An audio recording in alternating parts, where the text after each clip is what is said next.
ഞാനും ഖിയാമത്ത് നാളും ഇപ്രകാരമാണ് നിയോഗിക്കപ്പെട്ടത് എന്ന് പറഞ്ഞുകൊണ്ട് നബി സല്ലല്ലാഹു അലൈഹി വസല്ലം തൻ്റെ മധ്യവിരലും ചൂണ്ടുവിരലും ഉയർത്തിപ്പിടിച്ചു എന്നാണ്. ഇമാം ബുഖാരിയുടെ റിവായത്തിലുള്ളത് വഖറന ബൈന സബ്ബാബതി വൽ വുസ്ത, രണ്ടിനെയും ചേർത്ത് പിടിച്ചിട്ടാണ് പറഞ്ഞത് എന്നാണ്. ഖറന ചേർത്ത് പിടിച്ചിട്ട് പറഞ്ഞു ഞാനും ഖിയാമത്ത് നാളും ഇതേപോലെയാണ്. മറ്റൊരു റിവായത്തിലുള്ളത് ഖിയാമത്ത് നാളും ഞാനും ഒരുമിച്ചാണ് നിയോഗിക്കപ്പെട്ടത്. ഇതിൽ ഏതാണ് എന്നെ ഒരുപക്ഷെ ഖിയാമത്ത് എന്നെ മറികടക്കുമാറായിരിക്കുന്നു എന്ന് വരെ പ്രവാചകൻ സല്ലല്ലാഹു അലൈഹി വസല്ലം പറഞ്ഞു. സല്ലല്ലാഹു അലൈഹി വസല്ലം. അപ്പോൾ അത്രയും അടുത്തായിക്കൊണ്ടാണ് പ്രവാചകൻ നിയോഗിതനായത്. ഖിയാമത്ത് നാളിനോട് ഏറ്റവും അടുത്തായിക്കൊണ്ടാണ് പ്രവാചകൻ സല്ലല്ലാഹു അലൈഹി വസല്ലമ നിയോഗിതനായത്. അപ്പോൾ ചില ആളുകൾ ചോദിച്ചേക്കാം, നബി സല്ലല്ലാഹു അലൈഹി വസല്ലം വഫാത്തായിട്ട് തന്നെ 1400 വർഷമായല്ലോ. അതെ, പക്ഷേ നബി സല്ലല്ലാഹു അലൈഹി വസല്ലമ ഖാത്തമുൻ നബിയീൻ, നബിമാരിൽ അവസാനത്തെ ആളാണ്. ഇനി ഒരു നബി വരാനില്ല എന്ന് പറഞ്ഞാൽ അതിൻ്റെ അർത്ഥം എന്താണ്? ഇത് ലാസ്റ്റ് ഉമ്മത്താണ്, ഫൈനൽ ഉമ്മത്താണ്. ഇനി വേറൊരു ഉമ്മത്തില്ല, ഇത് അവസാനത്തെ സമുദായമാണ്. ഇനി വേറൊരു സമുദായമില്ല, വേറൊരു നബിയില്ല. അതാണ് ആ പറഞ്ഞതിൻ്റെ പൊരുൾ. നബി സല്ലല്ലാഹു അലൈഹി വസല്ലമ ഖിയാമത്ത് നാളിൻ്റെ അടയാളമാണ്. കാരണം അള്ളാഹുവിൻ്റെ റസൂല് ഖാത്തമുൻ നബിയീൻ, നബിമാരിൽ അവസാനത്തെ വ്യക്തിയാണ്. അതേപോലെ തന്നെ ഇമാം ബുഖാരി റഹിമഹുല്ലാഹ് അദ്ദേഹത്തിൻ്റെ സ്വഹീഹിൽ ഉദ്ധരിക്കുന്നു, അൻ അബ്ദില്ലാഹി ഇബ്നു ഉമർ റളിയല്ലാഹു അൻഹുമാ അൻ റസൂലില്ലാഹി സ്വല്ലല്ലാഹു അലൈഹി വസല്ലമ ഖാൽ, നബി സല്ലല്ലാഹു അലൈഹി വസല്ലം പറഞ്ഞു, ഇന്നമാ അജലുക്കും ഫീ അജലി മൻ ഖലാ മിനൽ ഉമം, നിങ്ങളുടെ അജൽ അഥവാ ഈ ഉമ്മത്തിൻ്റെ അവധി ഫീ അജലി മൻ ഖലാ മിനൽ ഉമം, ഇതിനു മുമ്പ് കഴിഞ്ഞുപോയ സമുദായത്തിൻ്റെ അജലുമായി തട്ടിച്ചു നോക്കിയാൽ ഏതുപോലെയാണ്? മാ ബൈന സ്വലാത്തിൽ ആസ്രി ഇലാ മഗ്രിബി ശംസി, അസർ നമസ്കാരം കഴിഞ്ഞ് മഗ്രിബിന് എത്രയാണോ സമയം അതുപോലെയാണ്. അപ്പോൾ ബാക്കിയുള്ള സമുദായത്തിൻ്റെതാണ് അസർ വരെയുള്ള സമയം, മറ്റുള്ളവർക്കുള്ളതാണ്. ഇനി അസർ കഴിഞ്ഞാൽ ഇനി എന്തേ പ്രതീക്ഷിക്കാനുള്ളൂ? സൂര്യാസ്തമയം. അസർ കഴിഞ്ഞാൽ ഇനി എന്താണ് പ്രതീക്ഷിക്കാനുള്ളത്? സൂര്യാസ്തമയം. എന്നതുപോലെ നിങ്ങളുടെ ഉപമ അസറിന് ശേഷമുള്ള സമയം പോലെയാണ്. ഇനി നിങ്ങൾക്ക് മഗ്രിബ് പ്രതീക്ഷിക്കാനേ ഉള്ളൂ. ഈ പ്രപഞ്ചത്തിൻ്റെ അസ്തമയമാണ് നിങ്ങൾക്ക് പ്രതീക്ഷിക്കാനുള്ളത്. എന്നിട്ട് പ്രവാചകൻ പറയുകയാണ്, വഇന്നമാ മസലുക്കും വമസലുൽ യഹൂദ് വന്നസാറ കറജുലിൻ ഇസ്തഅമല ഉമ്മാല, യഹൂദരുടെയും ക്രൈസ്തവരുടെയും, നിങ്ങൾക്ക് മുമ്പുള്ള യഹൂദരുടെയും ക്രൈസ്തവരുടെയും ഉപമ കറജുലിൻ ഇസ്തഅമല ഉമ്മാല, ഒരു മുതലാളിയെ പോലെയാണ്. അദ്ദേഹം കുറച്ച് പണിക്കാരെ ഏൽപ്പിച്ചു. ഫഖാല, എന്നിട്ട് പറഞ്ഞു, മൻ യഅമലു ലീ ഇലാ നിസ്ഫിൻ നഹാർ അലാ ഖിറാത്തിൻ ഖിറാത്ത്, ഒരു ഖിറാത്ത് എന്ന് പറഞ്ഞാൽ ഒരു നസീബ്. അതേപോലെ തന്നെ ചിലർ പറഞ്ഞിട്ടുണ്ട് നിസ്ഫു ദാനിഖാണ് ഒരു ഖിറാത്ത്. ദാനിഖ് എന്ന് പറഞ്ഞാൽ ഒരു ദിർഹമിൻ്റെ 1/6, അതിനാണ് ദാനിഖ് എന്ന് പറയുക. അതിൻ്റെ പകുതിക്ക് അന്നത്തെ കാലഘട്ടം വലിയൊരു വിലയാണ്, വലിയൊരു എമൗണ്ടാണ്. ളുഹർ വരെ ആര് പണിയെടുക്കും? അങ്ങനെ അത് ഫഅമിലത്തിൽ യഹൂദു ഇലാ നിസ്ഫിൻ നഹാർ അലാ ഖിറാത്തിൻ ഖിറാത്ത്, അങ്ങനെ യഹൂദന്മാർ പകൽ ഉച്ചവരെ ഖിറാത്തിൻ്റെ അടിസ്ഥാനത്തിൽ ഒരു ഖിറാത്ത് എന്നുള്ള നിലക്ക് പണിയെടുത്തു. വീണ്ടും ആ മുതലാളി പറയുകയാണ്, മൻ യഅമലു ലീ മിൻ നിസ്ഫിൻ നഹാരി ഇലാ സ്വലാത്തിൽ അസ്രി അലാ ഖിറാത്തിൻ ഖിറാത്ത്, ഇതേപോലെയുള്ള ഒരു ഖിറാത്ത് തരാമെന്ന വ്യവസ്ഥയിൽ ളുഹർ മുതൽ അസർ വരെ എനിക്ക് ആരുണ്ട് പണിയെടുത്തു തരാൻ? അങ്ങനെ ഫഅമിലത്തിൻ നസാറ മിൻ നിസ്ഫിൻ നഹാരി ഇലാ സ്വലാത്തിൽ അസ്രി അലാ ഖിറാത്തിൻ ഖിറാത്ത്, ക്രിസ്ത്യാനികളും അസർ വരെ പണിയെടുത്തു. എത്രയാണ് കൂലി? ഖിറാത്ത്. സുമ്മ ഖാല, പിന്നീട് ചോദിക്കുന്നു, മൻ യഅമലു ലീ മിൻ സ്വലാത്തിൽ അസ്രി ഇലൽ മഗ്രിബി ഇലാ മഗ്രിബി ശംസി അലാ ഖിറാത്തൈൻ ഖിറാത്തൈൻ, എന്നാൽ അസർ മുതൽ മഗ്രിബ് വരെ 2 ഖിറാത്തിന് ആരുണ്ട് എനിക്ക് പണിയെടുക്കാൻ? അസർ മുതൽ മഗ്രിബ് വരെ എത്ര ഖിറാത്ത്? 2 ഖിറാത്ത്. പക്ഷേ സുബൈ മുതൽ ളുഹർ വരെ എത്രയാണ്? 1 ഖിറാത്ത് യഹൂദന്മാർക്ക്. ക്രിസ്ത്യാനികൾക്ക് ളുഹർ മുതൽ അസർ വരെ 1 ഖിറാത്ത്. പക്ഷേ അസർ ടു മഗ്രിബ് വരെയുള്ളവർക്ക് 2 ഖിറാത്ത്, കുറഞ്ഞ സമയം പക്ഷേ പ്രതിഫലം കൂടുതൽ. നബി സല്ലല്ലാഹു അലൈഹി വസല്ലം പറയാണ്, അലാ ഫഅൻതുമുല്ലദീന യഅമലൂന മിൻ സ്വലാത്തിൽ അസ്രി ഇലാ മഗ്രിബി ശംസ്. നിങ്ങളാണവർ. ആ ഉപമ ആരാണ്? നിങ്ങളാണ്. അസർ മുതൽ മഗ്രിബ് വരെ അല്ലാഹു സുബ്ഹാനഹു വ തആല ജോലി ചെയ്യാൻ അല്ലെങ്കിൽ പണിയെടുക്കാൻ, ഇബാദത്ത് ചെയ്യാൻ ഏൽപ്പിച്ചത് നിങ്ങളെയാണ്. അലാ ഖിറാത്തൈനി അലാ ഖിറാത്തൈനി എന്ന് പറഞ്ഞാൽ ഇരട്ട പ്രതിഫലമാണ് ഈ ഉമ്മത്തിന്. അൽഹംദുലില്ലാഹ്.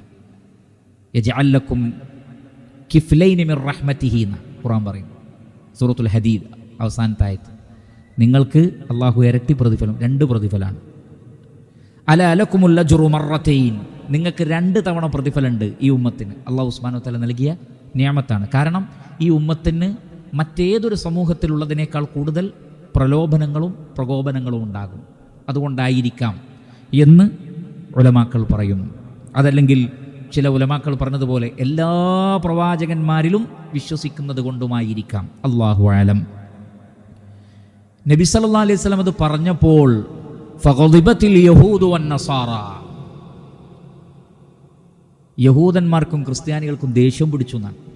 കാരണം ഉള്ളിൻ്റെ ഉള്ളിൽ നബി പറയുന്നത് നബിയാന്ന് അവർക്ക് അറിയാം, അല്ലെങ്കിൽ ദേഷ്യം പിടിക്കേണ്ട ആവശ്യമില്ലല്ലോ. യഹൂദന്മാർക്കറിയാം ഇത് പ്രവാചകൻ മുഹമ്മദ് നബി സല്ലല്ലാഹു അലൈഹി വസല്ലം സത്യമാണ്. അതുകൊണ്ട് അവർ മനസ്സിലാക്കി വെച്ചിട്ടുള്ള കാര്യങ്ങൾ തന്നെയാണ് പ്രവാചകൻ പറയുന്നതെന്ന് അവർക്കറിയാം. യാരിഫൂനഹു കമാ യാരിഫൂന അബ്നാഅഹും. സ്വന്തം മക്കളെ അറിയുന്നത് പോലെ നബി സല്ലല്ലാഹു അലൈഹി വസല്ലമയെ അറിയാം. അതുകൊണ്ട് ഈ കാര്യം പറഞ്ഞപ്പോൾ അവർക്ക് ദേഷ്യം പിടിച്ചു. എന്നാൽ നബി കള്ളപ്രവാചകനാണെങ്കിൽ അവർക്ക് ദേഷ്യം പിടിക്കേണ്ട ആവശ്യമില്ല, കാരണം അത് മൈൻഡ് ചെയ്യേണ്ട ആവശ്യം അവർക്ക് ഉണ്ടായിരുന്നില്ല. പക്ഷെ അവർക്ക് ദേഷ്യം പിടിച്ചു. ഫഗളിബത്തുൽ യഹൂദു വന്നസാറ. എന്നിട്ട് പറഞ്ഞു, ഫഖാലു നഹ്നു അക്സറു അമലൻ വ അഖല്ലു അതാഅ. കൂടുതൽ സമയം ഞങ്ങളാ ജോലി ചെയ്തത്, പക്ഷേ ഞങ്ങൾക്കൊരു ഖിറാത്ത്. കുറഞ്ഞ സമയം നിങ്ങൾ ജോലി ചെയ്ത് നിങ്ങൾക്ക് 2 കൂലിയോ? ഖാലല്ലാഹ്. അല്ലാഹു സുബ്ഹാനഹു വ തആല ഖിയാമത്ത് നാളിൽ അവരോട് പറയും, ഹൽ വലംതുകും മിൻ ഹഖ്ഖികും ഷൈഅ. നിങ്ങളോട് പറഞ്ഞ കൂലി നിങ്ങൾക്ക് തരാതിരുന്നിട്ടുണ്ടോ? റബ്ബിൻ്റെ ചോദ്യമാണ്. നിങ്ങളുടെ അവകാശം അല്ലാഹു പിടിച്ചു വെച്ചിട്ടുണ്ടോ? ഖാലു, അവർ പറയും, ഇല്ല, അതില്ല. ഞങ്ങളോട് എന്താണോ വാഗ്ദത്തം ചെയ്തത് അത് നൽകിയിട്ടുണ്ട്. അപ്പോൾ അല്ലാഹു സുബ്ഹാനഹു വ തആല പറയും, ഫഇന്നഹു ഫദ്ലി അഅതീഹി മൻ ശിഅ്തു. എങ്കിൽ അതെൻ്റെ ഫദ്ലാണ്, ഞാൻ ഉദ്ദേശിക്കുന്നവർക്ക് ഇരട്ടിയായി കൊടുക്കും. അതിൻ്റെ ഫദ്ലാണ്. ഒരുപക്ഷേ ഒരു മുതലാളിയുടെ കീഴിൽ ജോലി ചെയ്യുന്ന ആൾക്ക് നിശ്ചയിച്ച ശമ്പളം കൊടുക്കണം. പക്ഷേ ഏതെങ്കിലും ഒരു തൊഴിലാളിയോട് അദ്ദേഹത്തിന് ഒരല്പം ഇഷ്ടം ഉണ്ടാവുകയും ഒരല്പം അധികം കൊടുക്കുകയും ചെയ്താൽ അത് മുതലാളിയുടെ ഇഷ്ടമാണ്. പക്ഷേ മറ്റേ ആളുടെ അവകാശം നിർത്തിവെച്ചുകൊണ്ടല്ലെങ്കിൽ അതെന്തല്ല, അതൊരനീതിയല്ല. എന്നതുപോലെ അല്ലാഹു സുബ്ഹാനഹു വ തആല പറയാണ്, അതെൻ്റെ ഫദ്ലാണ്, ഞാനത് ഉദ്ദേശിക്കുന്നവർക്ക് കൊടുക്കും. അപ്പോൾ ഈ ഉമ്മത്തിന് അല്ലാഹു സുബ്ഹാനഹു വ തആല വലിയ ഒരു കറാമത്തും വലിയൊരു സ്ഥാനവും മുഹമ്മദ് നബി സല്ലല്ലാഹു അലൈഹി വസല്ലമയുടെ ഉമ്മത്തിന് അല്ലാഹു സുബ്ഹാനഹു വ തആല നൽകിയിട്ടുണ്ട്. ആ നിഅമത്ത് ഞാനും നിങ്ങളും തിരിച്ചറിയണം. യഥാർത്ഥത്തിൽ അസ്ർ മുതൽ മഗ്രിബ് വരെയുള്ള സമയമാണ് അല്ലാഹു സുബ്ഹാനഹു വ തആല നമുക്ക് തന്നിട്ടുള്ളത്, കുറഞ്ഞ കാലം. അപ്പോൾ ചോദിച്ചേക്കാം, ക്രൈസ്തവർക്ക് ഇതിനേക്കാൾ കുറഞ്ഞ കാലമാണ് യഥാർത്ഥത്തിൽ ക്രൈസ്തവരുടെ. പക്ഷെ അത് മൊത്തത്തിലുള്ള കാര്യമാണ് ഉദ്ദേശിച്ചിട്ടുള്ളത്. അതേപോലെ തന്നെ നാം ഒരുപാട് വർഷം എണ്ണത്തിലുണ്ടെങ്കിലും സമയം യതഖാറബു സമാൻ എന്നാണ്. വേഗം ഒരാഴ്ചയും ഒരു മാസമൊക്കെ വളരെ പെട്ടെന്ന് പോകുന്ന അവസ്ഥയാണ്. അതുകൊണ്ട് പെട്ടെന്ന് തന്നെ മഗ്രിബാകുന്ന ഒരു പ്രതീതിയാണ് ഈ ഉമ്മത്തിനുള്ളത്. എന്നാൽ മറ്റു തലമുറകൾക്ക് അങ്ങനെയല്ല. അവർക്ക് ഒരുപാട് സമയമുണ്ടായിരുന്നു. 24 മണിക്കൂറാണെങ്കിലും സമയം തോന്നിപ്പിക്കപ്പെട്ടിരുന്നു. പക്ഷേ ഈ ഉമ്മത്തിൻ്റെ ഒരു പ്രത്യേകത, അവസാന കാലഘട്ടത്തിലേക്ക് എത്തുമ്പോൾ സമയം കുറഞ്ഞു വരും. ആഴ്ചകൾ ഒരാഴ്ച ഒരു ദിവസം പോലെയായി തോന്നും, ഒരു മാസം ഒരാഴ്ച പോലെ, ഒരു വർഷം ഒരു മാസം പോലെ. അല്ലാഹു അലം, അങ്ങനെ പലതും പറയപ്പെട്ടിട്ടുണ്ട്. അതുകൊണ്ട് അല്ലാഹു സുബ്ഹാനഹു വ തആല ഈ ഉമ്മത്തിനെ അവസാന ഉമ്മത്തായി പരിഗണിക്കുകയും അവർക്ക് ഏറെ ശ്രേഷ്ഠതകൾ നൽകുകയും ചെയ്തിരിക്കുന്നു. അതിനപ്പുറം നാം അസറിന് ശേഷമുള്ള സൂര്യൻ അസ്തമിക്കാനായ സന്ദർഭത്തിലുള്ള സമൂഹമാണെന്ന അറിയിപ്പാണ് അതിലേറ്റവും പ്രധാനം. നാം അവസാനത്തിലേക്ക് അടുത്തുകൊണ്ടിരിക്കുകയാണ്. നമ്മുടെ സൂര്യൻ അസ്തമിക്കാനിരിക്കുന്നു. അബ്ദുല്ലാഹി ഇബ്നു ഉമർ റളിയല്ലാഹു അൻഹു പറയാണ്, കുന്നാ ജുലൂസൻ عند النبي صلى الله عليه وسلم والشمس على قعيقعان بعد العصر. ഞങ്ങൾ അള്ളാഹുവിൻ്റെ റസൂലിൻ്റെ അടുത്തിരിക്കുകയായിരുന്നു ഒരു അസർ നമസ്കാരത്തിന് ശേഷം. അപ്പോഴതാ സൂര്യൻ കായഖിയാൻ എന്ന് പറയുന്ന പർവ്വതം, മക്കയുടെ പരിസര പ്രദേശത്തുള്ള ഒരു 12 മൈൽ ചുറ്റളവിലുള്ള ഒരു പർവ്വതമാണത്.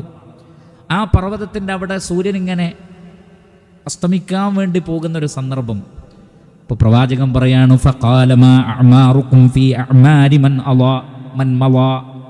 കഴിഞ്ഞു പോയവരുടെ ആയുസ്സും നിങ്ങളുടെ ആയുസ്സും തമ്മിലുള്ള ആ ഒരു ബന്ധം പകലിൽ നിന്ന് ഇനി അസ്തമിക്കാൻ എത്രയാണോ സമയമുള്ളത് അത്രേ നിങ്ങൾക്കുള്ളൂ. ബാക്കിയൊക്കെ മറ്റുള്ളവർക്ക് കഴിഞ്ഞുപോയി. ഇനി നിങ്ങൾക്ക് അസ്തമിക്കാനുള്ള ഈ അവസാന സമയം മാത്രമാണ്. ഇത് നബി സല്ലല്ലാഹു അലൈഹി വസല്ലം പറഞ്ഞിട്ട് കാലം എത്രയായി? 1440 അടുത്ത് 40 കഴിഞ്ഞു. 1440ഓളം വർഷങ്ങളായി നബി സല്ലല്ലാഹു അലൈഹി വസല്ലം പറഞ്ഞിട്ട്. എന്ന് പറഞ്ഞാൽ സൂര്യൻ അതിൻ്റെ അസ്തമയത്തിൻ്റെ അവസാന ഭാഗത്തെത്തിയിരിക്കും.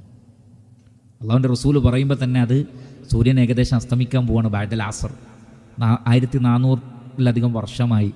അപ്പോൾ ഇനി വളരെ കുറഞ്ഞ കാലമേ ഉള്ളൂ. ഈ കോലാഹലങ്ങളെല്ലാം അതിൻ്റെ ഭാഗമാണ്. ഒട്ടും അസ്വസ്ഥമാവേണ്ടതില്ല. ലോകത്തിൻ്റെ നാനാഭാഗങ്ങളിലും കാണപ്പെടുന്ന ഒരു ഭാഗത്ത് ഇസ്ലാമിൻ്റെ വളർച്ചയും അങ്ങനെയാണതുണ്ടാവുക എന്നാണ്. അതായത് ഒരു സ്ഥലത്ത് ഇങ്ങനെ ഇസ്ലാമിനെതിരെയുള്ള പരീക്ഷണങ്ങൾ ഇങ്ങനെ ഉണ്ടാകുമ്പോൾ മറുഭാഗത്ത് നിന്ന് അതൊരു വളർച്ചയായി പടർന്ന് പന്തലിച്ച് പിന്നീട് അത് ഭൂമിയെ മുച്ചൂടും ഇസ്ലാമിൻ്റെ വെളിച്ചത്തിലേക്ക് നീങ്ങും ഇൻഷാ അല്ലാഹ്. അതിനുള്ള അടയാളങ്ങളാണ് ഈ 2 ധ്രുവങ്ങളിൽ 2 രൂപത്തിലുള്ള കാഴ്ച കാണുന്നത് എന്നതാണ്. അല്ലാഹു അഅലം.